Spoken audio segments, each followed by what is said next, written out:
The hurricane did a lot of damage here, obviously, you can see in the background.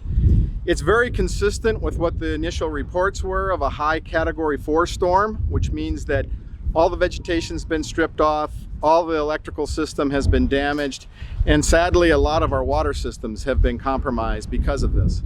Primarily what the island used before the event is that they captured water from their roofs, rainwater catchment. It would go down and it would be used from everything to residences, to hospitals, as well as schools. Everybody is using rainwater catchment. So sadly, without the roofs, we've got an issue because we can no longer collect that water. But the real key for us is the core systems on the island are 3 very large rainwater catchment systems. They're basically the side of the mountain that's paved with concrete. And that water flows down into a large catchment tank, and then they distribute that around the island.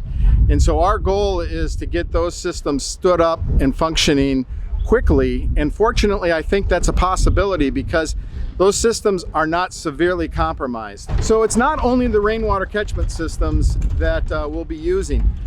They have several wells that had been drilled on the island in various locations.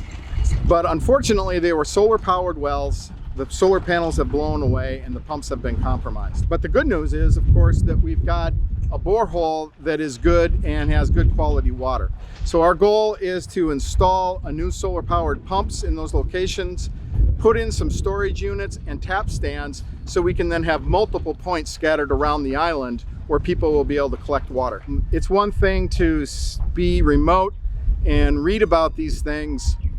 The other thing is to personally meet the people, hear their stories, see the suffering, and then through Water Mission be able to address those needs and see smiles come back on the faces.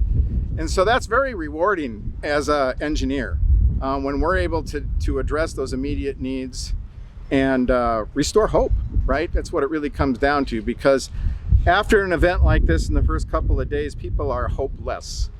And if we can restore that hope, that is very powerful for them to self-recover.